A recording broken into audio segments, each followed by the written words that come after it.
현대건설 2023년 실적을 스루풋 회계로 분석하고 연말 매출까지 예측해 보도록 하겠습니다. 매출은 31.7% 증가했습니다만은 영업이익은 50.6% 감소한 것으로 분석됩니다. 포괄 가공비 배부 재고자산 회전율은 4회전으로 하락을 했습니다. 구독, 좋아요 부탁드리고 1.5배속을 보시기 바랍니다. 원가회계 손익으로서 매출은 15조 7천억 원대로서 전년보다 31.7%가 증가했는데, 포괄 가공비 배부 재고자산이라는 것은 미청구 공사가 포함되어 있는 것입니다. 이것이 무려 55.1%나 크게 증가했습니다. 미청구공사의 증가액만큼 매출이 더 잡힘으로 인해서 실제 영업이익은 크게 하락했을 것이라고 예상됩니다. 매출 원가가 더 증가했죠. 그러니까 매출 총이익 감소 마이너스 4.6%고 판매관리비 좀 줄였습니다만은 영업이익은 3,400억 원으로서 전년보다 유사하게 나온 거로 결산은 됐습니다. 1.7% 하락했습니다. 영업이익률 0.7% 하락했고 원가 생산성은 0.01포인트 하락을 했습니다. 스루풋 회계로 분석한 결과는 매출에 비례하는 매출 재료비, 이 매출 변동비라고 할 수 있는데, 원재료하고 그 다음에 건설업에서는 외주비를 이 변동비로 인식을 합니다. 그렇게 기준을 정해서 분석을 하고 있습니다. 그래서 매출에 비례하는 변동비는 12조 7천억 원대로서 37.1%가 증가했어요. 매출 증가보다 더 증가했기 때문에 우리는 여기서 원재료 및 외주비 가격 단가가 상승했다고 1차 추론을 해볼 수 있겠습니다. 스루풋 금액으로는 13.2% 증가했습니다만은 스루풋율이 3.2% 하락했습니다. 결국 스루풋 관점에서는 마진율이 떨어졌다. 2023년에 그렇게 이제 그 경영평가를 할 수 있겠죠. 운영 경비를 20.9%가 증가가 됐네요. 판매 관리비 줄인 것보다는 현장 운영 비용이 더 늘어났다는 얘기죠. TOE 생산성 1.05로 0.07포인트가 하락을 했고 영업이익은 무려 50.6%가 하락했습니다. 원가회계 영업이익보다는 1974억 원이 적은 수치가 되겠습니다. 이것은 포괄 가공비 배부 재고자산이 크게 증가했기 때문입니다. 완성주택과 미완성 공사가 가공비 배부 재고자산이라고 기준으로 정하면은 648억 원이 증가했고요. 용지는 1164억 원이 감소를 했는데요. 토지, 아파트 짓는 뭐 이런 토지겠죠. 네, 미청구 공사가 무려 1조 2715억 원이나 크게 증가를 했습니다. 이것 때문에 가공 비율만큼 영업이익 차이가 난다. 이게 크게 영향을 미쳤을 것입니다. 비용의 성격적 분류를 건설용으로 조금 좀 바꿔봤어요. 제조비용을. ABC 용역비라고 하는데 이 작년까지는 외주비라고 그랬는데 올해부터 용역비라고 현대건설은 개정 과목을 바꿨네요. ABC를 더한 MC 매출 재료비라고 얘기는 하지만은 변동비라고 얘기를 해야 되겠죠. 35.8%나 크게 증가했습니다.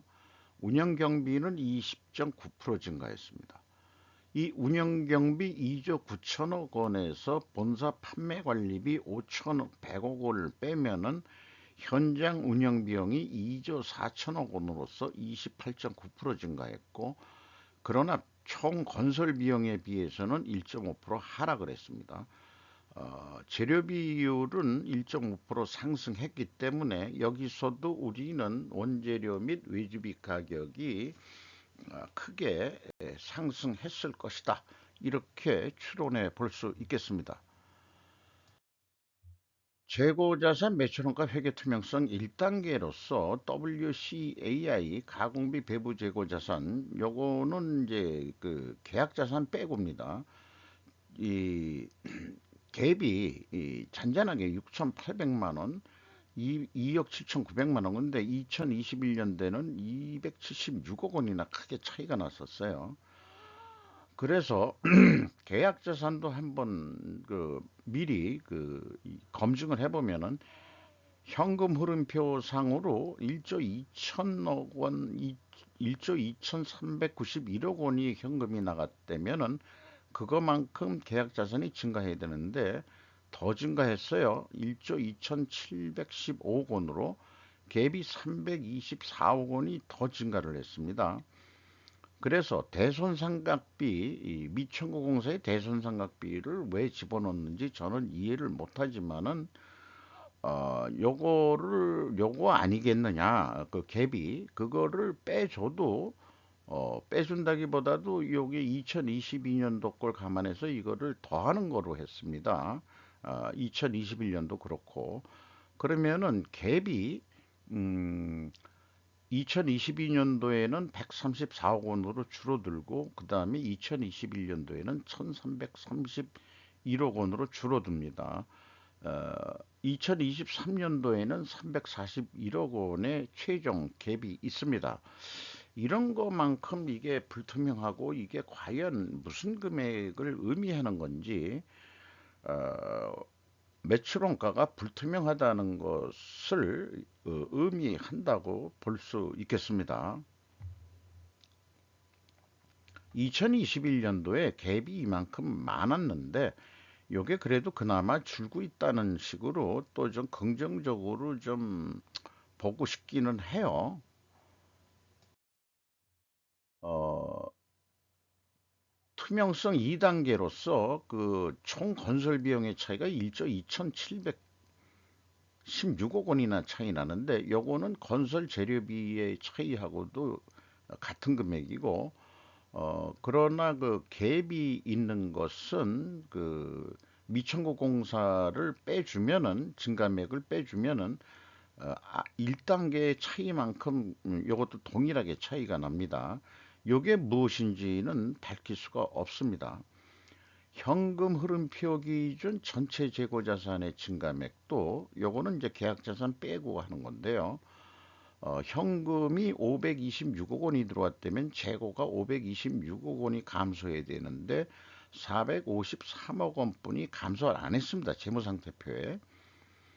어, 그래서 그 갭이 73억 원이 나오는데 그런 게 이게 무슨 차이겠느냐 그러면 타개정 대체들이 있습니다.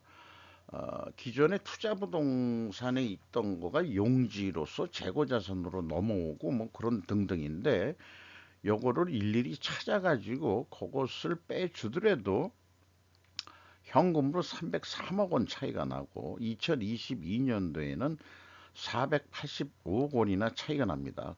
그나마 가장 작았던 금액은 2021년인데 그런데 그, 그 앞에 이 차이는 더 심하죠. 그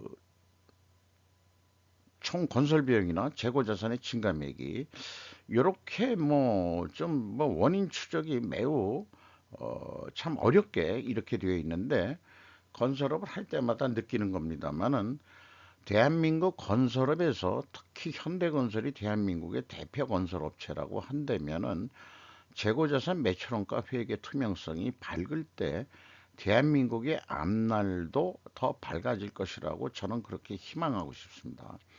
그래서 현대건설이 끝나면은 삼성 엔지니어링 거기는 미천구 공사만 운영을 하고 재고는 자기네들이 직접 운영을 안 하고 모두 턴키 베이스로 넘겨가지고 그 건설을 추진하는데 상대적으로 그 삼성 엔지니어링 쪽을 보면은 얼마나 더 투명성이 높은지 비교가 가능할 것입니다. 그것 삼성 엔지니어링도 한번 기대해 주시기 바랍니다. 어, 운영 경비로서 인건비만 어, 추이를 봤는데요. 1조 1천억 원대가 집행이 돼서 전년보다 13.1%총 금액이 증가했고 직원 수는 302명이 증가했고 전년도에는 578명이나 증원이 됐습니다. 이렇게 신입사원들이 들어옴에도 불구하고 죄송합니다.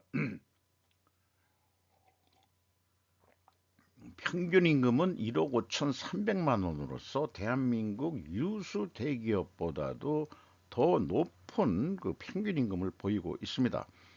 현장 건설에서 고생하는 사람들이니까 이만큼 인건비가 나간다고 보는데 아까 그 용역비라는 게 상승했을 거라고 보지만은 건설 노임 단가가 얼마나 올라갔는지는 그런 것들은 또 공시를 안 하더라고요. 어쨌든 8.4% 임금 인상이 있었습니다. 경영평가 지표로서 포괄 가공비 배부 재고자산 회전율이 4회전으로 내려갔고 스루프율도 떨어졌어요. 이렇게 동일 방향이면은 투명하게 가정을 일단 합니다. 이자 부채 레버리지율이 올랐죠. 돈이 부족해가지고 돈을 꽂다는 얘기예요. 그 다음에 나머지는 생략을 하겠습니다. 그래서 이런 통계치의 어떤 카테고리에 들어가는데 회전율 포괄입니다. 하락했고 스루픈율도 하락했으면 투명하게 가정을 세우는데 이것을 입증하기 위해서는 원재료 가격이 상승하고 판매 수주 가격은 내려갔을 것이다. 이렇게 이제 입증 추론을 해야 되겠습니다.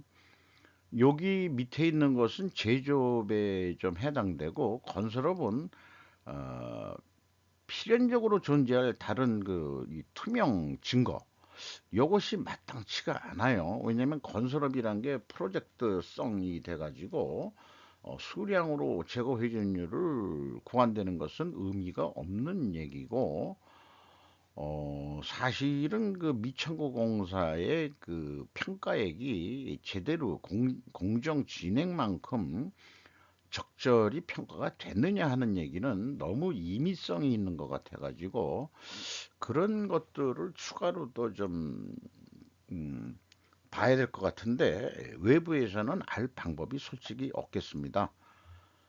그래서 원재료 가격이 대표적으로 그 회사는 네 가지 품목을 공신했는데 철근과 후파는 가격이 작년에 내려갔어요. 철강제 가격은. 근데 레미콘 가격이 13.1% 증가했고 시멘트는 21.8%가 상승했습니다. 요거 그냥 단순 평균을 때려볼 수밖에 없었습니다. 5.2%, 2022년도에는 17%가 상승했습니다. 그리고 건설 노임 단가도 계속 상승했을 것이라고 그 상상이 됩니다. 이런 상황인데 이 스루픈율이 떨어졌던 얘기는 마진율이 떨어졌다는 얘기인데 수주 가격이 예년만큼 그만큼 충분히 받질 못했다. 계약한 거가 벌써 2, 3년 전에 한 것이 완공된다 그러면은 이 원재료 가격이 2022년도에도 17%나 오르고 또 2023년도에는 5.2%가 상승했으니까 그거 외에 그 기계들도 들어가고 그 꼭 아파트만 짓는 게 아니고 아파트 질 때는 또 북박이장 같은 거 이런 것도 또 있어요. 그게 엄청 많은 그게 있기 때문에 이 대표성 있는 것만 얘기를 하고 있죠. 이게 그 ABC 그 등급 분류로 한다 그러면 A에 해당하는 거니까 A가 이렇게 상승했으면은 딴 거 B, C도 상승했을 거라고 우리는 추정을 해볼 수 있겠습니다. 자, 수주업은 수주 계약 잔액이 얼마 있느냐가 중요한데 뭐 상당히 디테일한 그 내역이 있습니다. 그런데 이제 이제 위에 거는 내수고요. 그 다음에 밑에 거는 해외입니다. 어, 국내 그 계약 잔액이 44조 5천억 원이 있고 해외 거는 요즘 별 볼 일이 없네요. 거의 14조 원 정도. 그래서 전체 그 수지 잔액은 58조 5천억 정도가 지금 남아 있습니다. 어, 매출 그거로 봐선 한 3년치 정도는 가지고 있는 것 같아요.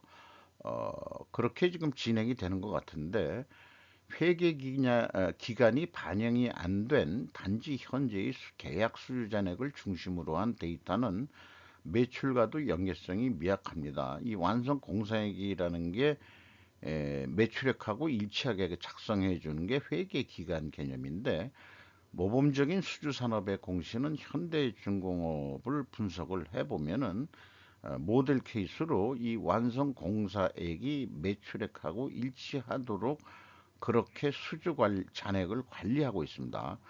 이렇게 수주 산업에서는 그렇게 좀 얘기를 해줘야 되지 않을까 생각이 들어요.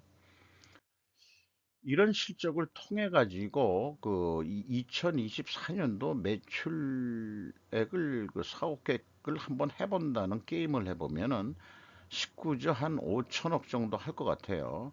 이 경우에 전년 2023년도에는 포괄 가공비 배부 제거 자산이 55%나 크게 올랐기 때문에 그것은 너무 무리한 얘기다.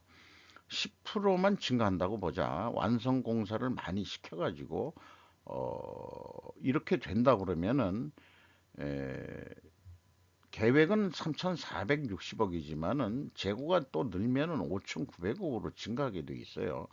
근데 10%를 감소시켜 보자. 포괄 가공비 배부 재고 자산을 그러면 적자 1,600억이 날 거로 예상됩니다. 그러니까 미천공사 줄이지도 못하고 이게 계속 그 모순 속에서 매출 증가면은 무조건 재고는 증가한다. 이 원가 세계의 그 마녀한테 유혹을 당해가지고 진짜 의사결정들을 진짜 하기 어려울 거예요.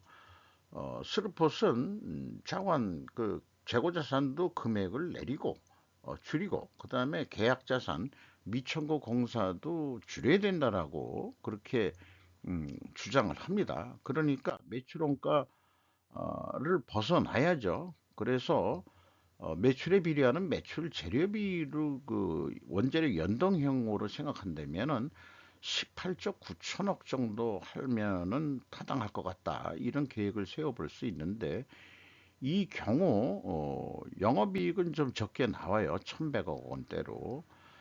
그러면은 이익을 더 내기 위해서는 어떻게 할 거냐? 그러면은 포괄 가공비 배부 재고자산 회전율을 4.5회전까지 상승시키는데 성공을 한다면은 결과론적인 얘기지만은 매출이 21조 4천억 원 정도까지 크게 올라가야 됩니다. 이것은 기존의 계약 잔액이 많이 남아 있는 거를 미천고 공사를 빨리 끝내가지고 추가 매출을 인식하게 한다 이런 얘기죠. 어, 공사 딜리버리를 좀 제대로 그 준수하면서 완공을 품질을 지켜가면서 빨리빨리 잘 해낸다면은 한 6천억까지도 영업이익을 낼 수 있지 않겠냐 이렇게 생각이 됩니다. 그리고 이걸 어떤 단가로 비유한다 그러면은 아파트 평당 가격이라고 평당인지 뭐 어떻든지 한다면은 스루폿은 1,890만 원 어떤 뭐 임의의 단가라고 해보죠. 원가 회계는 1,960만 원으로서 거의 70만 원 원가 회계는 재고가 증가하면은 그 재고 증가분에 대한 인플레이션 효과를 그 소비자한테 떼냉긴다. 이렇게 이제 인식을 하면 될 것 같습니다. 그래서 스루프 회계로 우리가 경영을 해야 될 이유가 원가 회계 영업이익보다 재고가 그 미천공사가 크게 증가했죠. 그 원가 회계 영업이익보다 이익이 크게 감소한 것이 그 분석 결과 나오고 판매액가는 원가 회계보다 낮게 나오게 되어 있습니다. 그래서 이 스루프 회계는 인플레이션을 완화할 수 있다. 아파트 분양 가격도 좀 내려야 되지 않겠냐. 그렇게 또 요구하게 돼요.